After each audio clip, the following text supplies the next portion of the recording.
Hi everyone, welcome to Kutas Craft.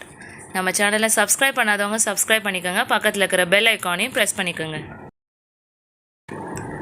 இன்றைக்கி நம்ம சேனலில் குட்டீஸ் விளையாடுற பொருளான கைனெட்டிக் சாண்ட் எப்படி செய்கிறதுன்னு தான் பார்க்க போகிறோம். சாண்டே இல்லாமல் கைனெட்டிக் சாண்ட் எப்படி செய்யலாம் அப்படின்னு பார்க்கலாம். ரெண்டு பொருள் போதும். பேஸ்ட்டும் சால்ட்டும் இருந்தால் போதும். நம்ம கைனெட்டிக் சாண்ட் செஞ்சிடலாம். பேஸ்ட் இந்த பேஸ்ட்டு தான் ஆட் பண்ணணுன்னு கிடையாது, வேறு எந்த பேஸ்ட் வேணாலும் நீங்கள் ஆட் பண்ணிக்கலாம். ஆனால் நீங்கள் கலர்ஸ் ஆட் பண்ணும் போது ஒயிட் பேஸ்ட்டாக இருந்தால் நீங்கள் கொடுத்த கலர் வந்து கரெக்டாக வரும். இப்போ எப்படி செய்கிறதுன்னு பார்க்கலாம். எவ்வளோ சாண்டு தேவையோ நீங்கள் அவ்வளோ சால்ட் எடுத்துக்கோங்க. நான் 2 கலரில் செய்ய போகிறேன், அதனால் வந்து இப்போ கொஞ்சம் சால்ட் எடுத்து செஞ்சுக்கிறேன். நெக்ஸ்ட் இன்னொரு கலர் செஞ்சுப்பேன். இப்போ சால்ட் எடுத்துருக்குறோம் இல்லையா, இதுக்கேற்ற மாதிரி பேஸ்ட் கொஞ்சம் போட்டுக்கோங்க.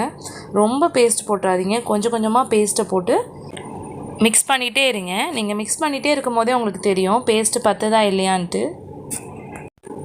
அங்கங்கே திட்டாக இல்லாமல் ஃபுல்லாக நல்லா மிக்ஸ் பண்ணி விட்டுக்கோங்க. இப்போ எனக்கு பேஸ்ட்டு பத்தலை, அதனால் இன்னும் கொஞ்சம் ஆட் பண்ணிக்கிறேன்.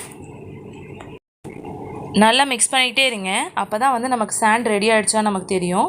இப்போ நம்ம 2வது தடவை போட்டோம் இல்லையா, அதை போட்டு நான் மிக்ஸ் பண்ணி பார்க்குறேன். அப்போயும் அது பத்தாத மாதிரி தான் தெரியுது. திருப்பியும் நம்ம இன்னும் கொஞ்சம் ஆட் பண்ணிக்கலாம். நம்ம கொஞ்சம் கொஞ்சமாக ஆட் பண்ணால் ஈஸியாக இருக்கும். நீங்கள் மொத்தமாக போட்டுட்டீங்க அப்படின்னா அதுக்கப்புறம் நீங்கள் சால்ட் ஆட் பண்ண ஒரு மாதிரி பிசுன்னு ஆகிடும், அது நல்லா இருக்காது. இப்போ நம்ம ஆட் பண்ணி முடிச்சிட்டோம். இப்போ வந்து கலர் ஆட் பண்ணிக்கலாம். என்ன கலர் வேணுமோ நீங்கள் ஆட் பண்ணிக்கலாம். பெயிண்டில் வாட்டர் மிக்ஸ் பண்ணி ஆட் பண்ணக்கூடாது, டைரெக்டாக பெயிண்ட் ஆட் பண்ணிக்கோங்க. நீங்கள் அக்ரிலிக் பெயிண்ட் ஆட் பண்ணாலும் ஓகே தான். என்கிட்ட இதாக இருந்துச்சு, நான் அதனால் இதை ஆட் பண்ணேன். ஆட் பண்ணிவிட்டு நல்லா மிக்ஸ் பண்ணி எடுத்துக்கோங்க.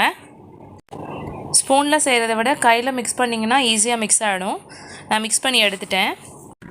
மிக்ஸ் பண்ணி எடுத்துகிட்டு உங்கள்கிட்ட மோல்டு ஏதாவது இருந்தால் நீங்கள் யூஸ் பண்ணலாம். என்கிட்ட மோல்டு இல்லை, அதனால் வந்து குட்டி பெயிண்ட் பாட்டில் இருக்கு இல்லையா, எம்டி பாட்டில் என்கிட்ட இருந்துச்சு, அதை நான் எடுத்திருக்கேன். அதுவும் மருந்து பாட்டில் வாங்கினா ஒரு ml மூடி தருவாங்க இல்லையா, அதுதான் நான் இன்றைக்கி யூஸ் பண்ணியிருக்கேன்.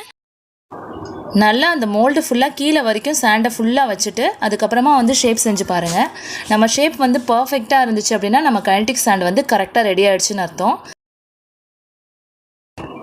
எப்படி பீச்லலாம் விளையாண்டுட்டே இருக்கணும்னு தோணுதோ அதே மாதிரியே இந்த கைனெட்டிக் சாண்ட் வச்சு விளையாண்டாலும் ரொம்ப நேரம் விளையாடணும் போல் இருக்கும்.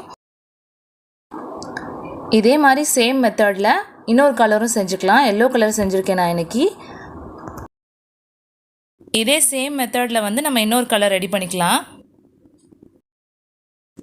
2 கலரை சேர்த்து விளையாடும் போது 2 மிக்ஸ் ஆகிடும், திருப்பி நம்ம அதை பிரிக்க முடியாது. அதனால் 2லையும் தனித்தனியாக விளையாண்டுட்டு அதுக்கப்புறமா 2ஐயும் சேர்த்து விளையாடலாம்.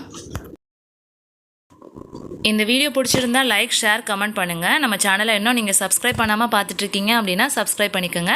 பக்கத்தில் இருக்கிற பெல் ஐக்கானையும் ப்ரெஸ் பண்ணிக்கோங்க. நம்ம நெக்ஸ்ட் வீடியோவில் பார்க்கலாம்.